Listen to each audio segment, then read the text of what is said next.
안녕하세요. 안녕하세요. 안녕하세요. 안녕하세요. 안녕하세요. 안녕하세요. 안녕하세요. 안녕하세요. 안녕하세요. 안녕하세요. 안녕하세요. 안녕하세요. 저는 방탄소년단 황금막내 쫀득국입니다. Je ne savais pas quoi regarder, du coup je suis allé sur YouTube, Netflix et autres, et j'arrivais pas à trouver quelque chose, j'étais pas passionné, il y avait rien qui me passionnait, j'avais pas envie, jusqu'à ce que je tombe sur une série de BTS. Et jusqu'alors BTS, je ne les connaissais que de leur musique médiocre, Butter, etc., tout ce qu'ils jouent. Smooth like butter, like a criminal undercover. Don't pop like trouble, breaking into your heart like that. Par contre, avec la série, j'ai découvert un groupe de garçons, un groupe de mecs de mon âge qui commençait à devenir une sensation internationale, qui subissait les pressions de la tournée mondiale qu'ils étaient en train de faire avec un stress énorme. Comme la série m'a plu, je me suis mis à regarder toutes choses BTS. Comme ils sont exploités par l'industrie, il y avait pas mal de contenu. Quand j'étais malade, j'ai regardé BTS in the Soup, qui est une série où il se passe pas grand chose. En gros, c'est BTS en vacances, en mode camping, en train de se faire à manger, en train de jouer à des jeux, très tranquille. Un truc intéressant dans la version que j'ai vue, c'est que non seulement il y avait des sous-titres pour traduire littéralement ce qui se passait à l'écran, mais il y avait aussi, entre guillemets, des interprétations de ce qui se passait à l'écran. Genre, tu vois, au moment peut-être un peu gênant entre deux personnes, et entre guillemets, t'as une interprétation presque prescrite en mode c'est les deux meilleurs amis du monde. Pendant la série, ils créent la musique d'entrée pour la série, ce qui est pas mal, dans la mesure surtout où ils sont critiqués pour le fait de pas toujours écrire leurs chansons.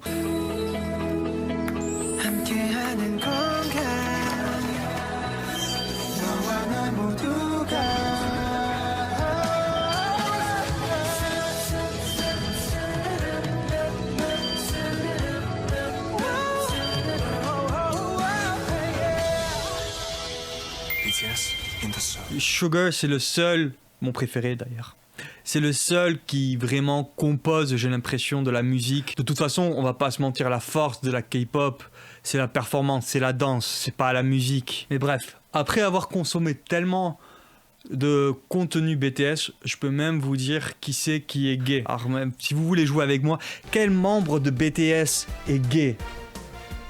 Je vous laisse quelques secondes pour réfléchir ou pas? Réponse: V, Jungkook, J-Hope et Jimin sont gays. Après, peut-être que j'ai pas raison. Si, j'ai raison.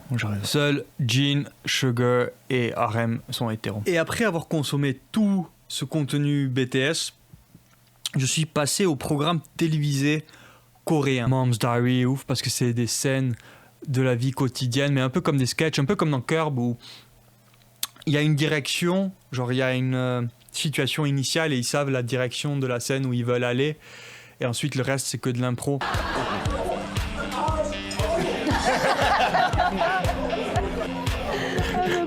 Le principe de cette série, c'est des mères qui sont sur un plateau télé et qui en fait voient des vidéos de leurs fils qui sont plus âgés mais qui sont pas mariés. Et donc il y a cette idée de il faut absolument qu'ils soient mariés, et ils critiquent tout le temps, ils disent tout le temps la même chose en mode ouais, ils devraient être mariés, ils devraient avoir des enfants, etc. Même quand les mecs, voilà, ils veulent pas forcément. Et genre sur Mom's Diary et dans notre programme, il y a un gars qui s'appelle Kim Jong-kook, qui est un gars marrant parce que c'est un chanteur qui a une voix très efféminée, genre très aiguë, et c'est du coup il chante ses petites chansons d'amour et tout, mais c'est un gars qui sinon est très accro au sport. Il aurait pu devenir un boxeur quoi, il kiffe tout ce qui est boxe, etc. Oh, Korean Hulk. Moi je pensais que c'était un coach sportif. Korean Hulk. Muscle King. Muscle King. 와우. 바디. 보이스. 모스키토 사운드.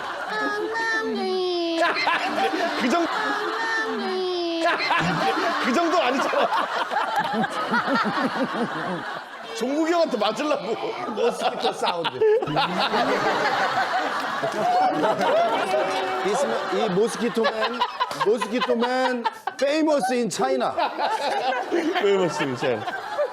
Il y a beaucoup de petites mimiques où ils font des trucs pour faire genre d'être mignons. Un des participants qui est arrivé un peu plus tard, que j'adore, Enfin, il est trop bon. Mais il a aussi ces espèces de catchphrases, ces petites phrases, ces petites formules où il fait genre des trucs genre un balance. Et ça sonne tellement con. Mais ça marche quand il le fait dans les bons moments. C'est drôle, quoi.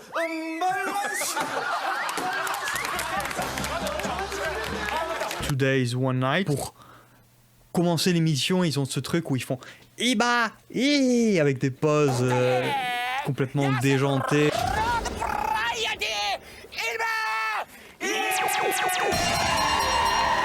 Two Days, One Night, il y a un épisode où il y a des travailleurs étrangers qui viennent travailler en Corée. Moi, je n'étais même pas au courant de ça.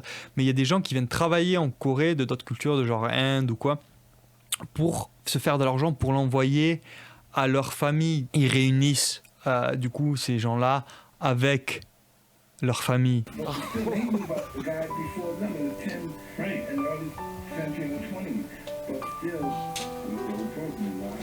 Il y a un mec qui s'appelle Kang Ho-dong qui est un gros cochon qui pèse littéralement et métaphoriquement. Il pèse, il est lourd, il est gros et en même temps il pèse aussi dans l'industrie. C'est un ancien athlète de Serum ou Serum, je sais pas comment.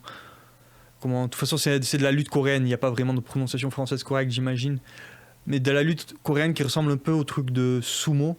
Et c'est un gars qui ensuite, il était super décoré. Il a gagné les plus gros tournois, genre 7 fois ou j'en sais rien. Et ensuite, il s'est reconverti en présentateur dans le truc que je regarde en ce moment, que je regarde depuis un petit bout de temps, c'est encore d'actualité. En anglais, il y a plusieurs noms. Ça s'appelle Man on a Mission. Ou sinon, ça s'appelle Ask Me Anything.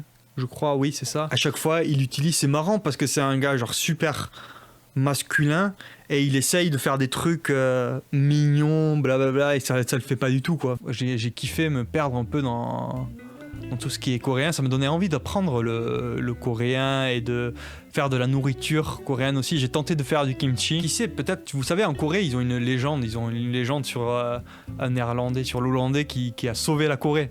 Je sais pas si vous le connaissez, mais c'est un Hollandais qui arrive et il a soulevé le ciel, ce qui correspond tout à fait parce que les Coréens, en termes de peuple, ça doit être parmi, genre en taille, ça doit être parmi les plus petits.